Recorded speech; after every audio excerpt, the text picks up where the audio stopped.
Nobody ever wants to get into a legal dispute. They can be just incredibly stressful, really complicated, and honestly, for most of us, the idea of going to court is totally overwhelming. But what if there was another way? Well, today, we're going to explore that alternative path to justice. It's a question a lot more people face than you might think. Imagine it.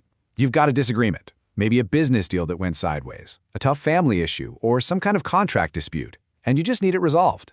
But stepping onto that traditional court conveyor belt, it doesn't always feel like the right fit. So what else can you do? So to really get why this alternative path is so important, we first have to understand the problems with the main road. The traditional court system, as vital as it is facing some really serious challenges. Let's use Uganda as a great real-world example. Just like in so many places around the globe, the courts there are absolutely swamped with lawsuits. When you've got a limited number of courtrooms and judges, it creates this massive traffic jam in the justice system. We're talking about a huge case backlog, and when your case is stuck at the very end of a super long line, well, it can feel like justice is just completely out of reach. And that really gets to the heart of it. Traditional litigation is often a very slow, very public, and super expensive process. And by its very design, it's adversarial. That means it's set up for a winner-takes-all fight, which can totally destroy relationships, business or personal. But what if the goal isn't just to win, but to actually resolve the problem? And that question brings us right to this alternative path. It's a whole set of tools and processes known as alternative dispute resolution, or for short, ADR. So, put simply, ADR is pretty much exactly what it sounds like. It's an alternative to the usual court trial. It's a framework that helps people work out their issues without ever having to step inside a formal courtroom. The entire goal is to find a solution outside of the courthouse walls. Now, what's so interesting here is this quote from Justice Kiryabwire in Uganda. It really hits the nail on the head. He's saying that even though things are evolving, going to court is still the default for most people. And that's precisely why understanding ADR is so crucial. It's this growing, powerful tool for justice that's still, a bit under the radar for many. Okay, so if the court system is the default, why would you even choose a different path? Well, it turns out the advantages of ADR are pretty compelling. So, what's the first huge draw? It all comes down to being efficient and quick. In a justice system that can feel like a total gridlock, ADR is like the express lane. It lets lawyers get cases resolved early, which directly helps clear out that massive case backlog we talked about. And get this, there's this amazing ripple effect. By using mediation for smaller criminal offenses, it can actually help decongest prisons. So it's a tool that really speeds up justice for everyone involved in the system. the second major benefit, and this one is huge, is that the entire process is confidential. In a world of public records and where everything feels like it's on display, ADR creates this private space just for resolution. And this is absolutely critical. Just imagine a tech company trying to protect its trade secrets, or a family trying to navigate a really sensitive inheritance issue. By keeping the whole thing out of the public spotlight right from day one, ADR lets people solve their problems without broadcasting their private business to the world.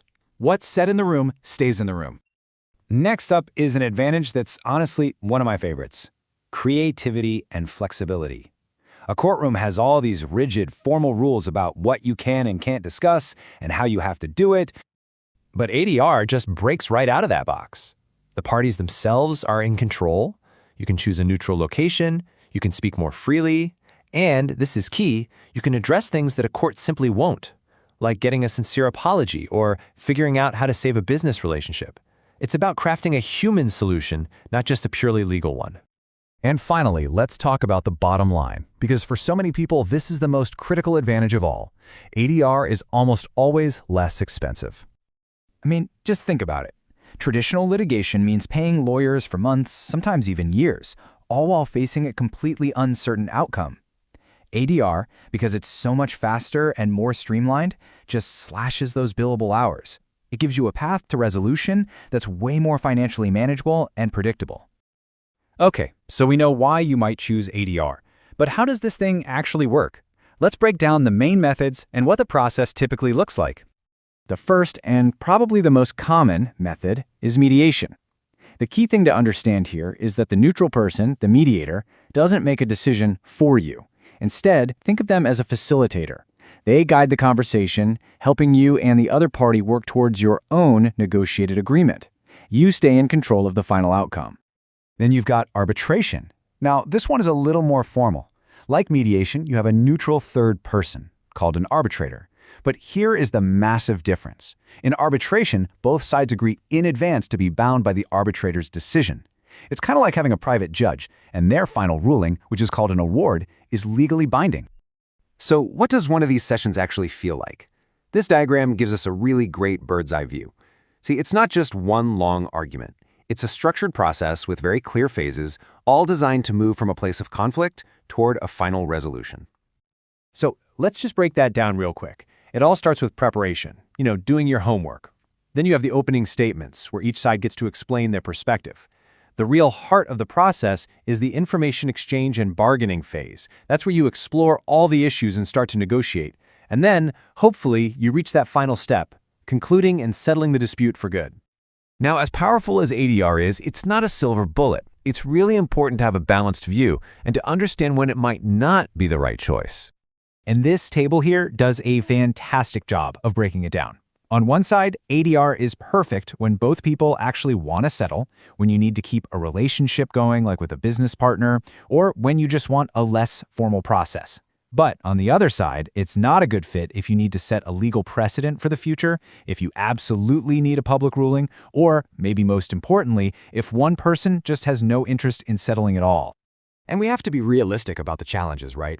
Just because you leave the courtroom doesn't mean all the ethical questions just disappear. A mediator or an arbitrator still faces that huge challenge of being completely neutral, and the very same kinds of dilemmas a judge wrestles with can pop up in an ADR session too. So all of this leaves us with a really big thought to chew on. ADR represents this fundamental shift in how we think about conflict, moving away from a win-lose battle in a courtroom and toward a collaborative search for a real solution. It really asks us to rethink what justice even means. Is it about winning a fight, or is it about finding a resolution?